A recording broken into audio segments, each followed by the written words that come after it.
course, they won the championship.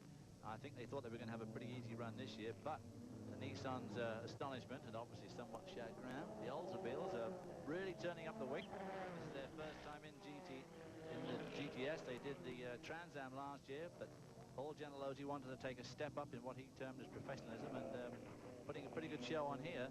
And of course, they've got that brand new car with Darren Brasfield who's driving somewhere at the back of the field at the moment. And that should be another step up in the technological race for this team. Here we see Darren. He has some people right, left, and center. He's got a lot of cars to pass. He'll get outside the white line. Now here is where he spun out on that first lap. He was going around the two GTU cars of Butch Leitzinger and David Loring there down into turn 2.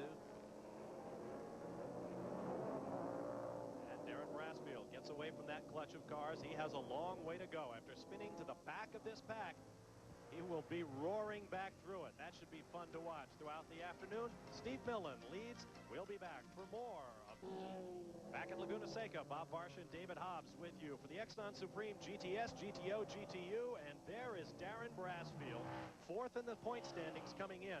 Spun to the back of this pack at the end of the first lap.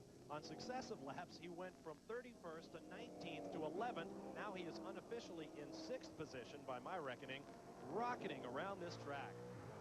There we're on board with Darren, no doubt feeling pretty frustrated with himself. He made the classic error of trying to win the race on the first lap and paid the penalty, but with this new Oldsmobile Cutlass, he's storming back to the field in fine style. He regards this track as his home track. There you see the sun shining in the side window of the Oldsmobile. This race is running pretty late, so it's going to be hot out there. The sun's going to be shining right on these drivers through the side windows of the car. There you see his next victim up ahead. I think that, in fact, is the GTU car. I'm not absolutely sure. Well, the way Darren's driving, we're going to find out in pretty short order what exactly it is. Coming up to this 7, very tricky bit of braking there because you come right over the top of the hill, the car gets light, and then you've got to stop, as you can see, for this big downhill here, the corkscrew. Like falling off a table, the cars head downhill. TV really doesn't do it justice. It is very steep right through here. This is all much steeper than it looks. This, of course, as I said before, is a very important corner because you get the short, sharp run up to turn 11, which is where we're going to see a lot of overtaking this afternoon. Whoa! And that is that looks like Herb Hare? Herb Hare. The number 4 machine, Herb Hare. Now, that is a GTO car. You can tell because it doesn't have the big rear wing of the GTS Oldsmobiles. Maybe backed into the traffic there, and just going out of the picture there, Darren's next victim was going to be Les Lindley, also in a GTO car. So I imagine that the GTO cars of number 4 here, Herb Hare, and the 48 car were duking it out. Herb Hare from Peoria, Illinois, a 2-time champion in the GTO class. Just behind him, you see one of the GTU cars. Is that Butch Leitzinger's car? A little bit of damage, front-end damage right there. It's the number 96 machine. That's David Loring. So that won't be doing him much good. Aerodynamic damage around this track. There's some pretty quick corners here. They need all the downforce they can get. With a gaping hole like that around the left front fender, they'll definitely lose some that much-needed downforce. The 95 car of Butch Leitzinger obviously owns and runs the team.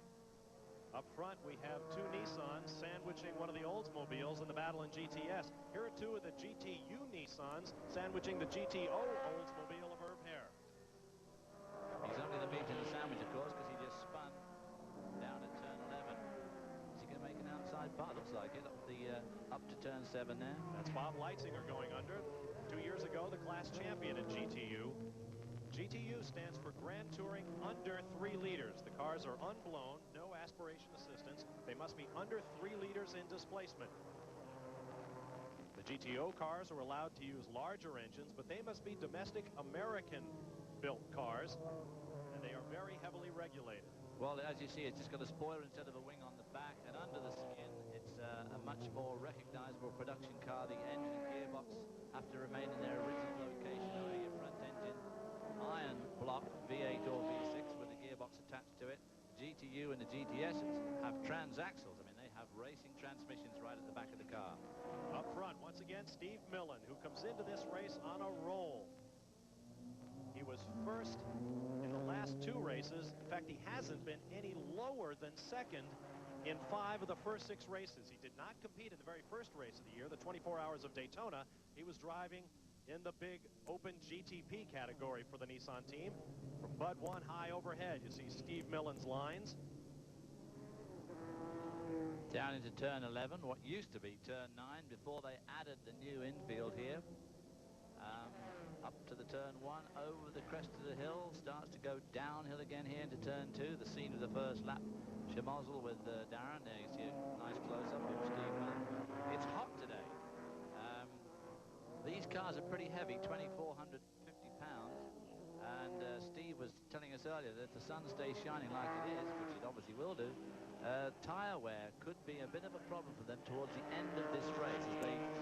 As they lose weight and fuel, tyre wear becomes less critical. But of course, if you've already done the damage early on in the race, you have to be a bit careful how you conserve your tyres early on. So I imagine all these drivers, even though he's holding a good lead over the car of Paul Gentilozzi, they are in fact trying to conserve tyres for later on in the race. There's the second place car, Paul Gentilozzi, with that big Oldsmobile V8, lapping slower traffic. In fact, I believe they're going around the GTO machine of Dan Osterholt, St. Henry, Ohio. He had a big crash in practice. No, it's not actually. It's Jim Briotti from Cherry Hill, New Jersey, also in a GTO machine.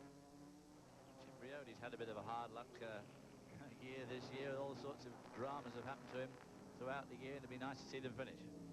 There you see the race leaders coming down with slower traffic ahead of them. It is Millen, Gentilozzi, Dale, Nissan's first and third. And in fourth position, Darren Brassfield rocketing up through the field in his Oldsmobile. We'll be right back.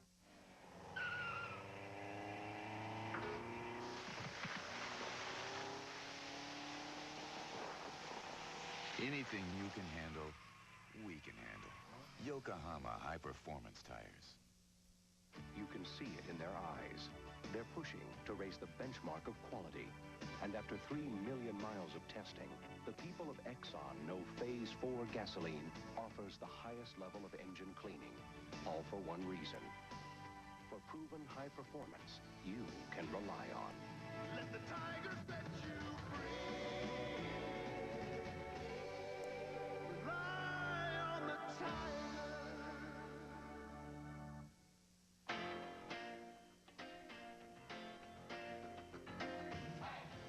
In America, your car doesn't just get you from here to there. It's a part of your life. To give your car complete protection, Texaco has developed Haviland Formula 3 motor oil. With not one, but 3 kinds of protection against heat stress, starting friction, and engine dirt. Haviland Formula 3. Add more life to your car.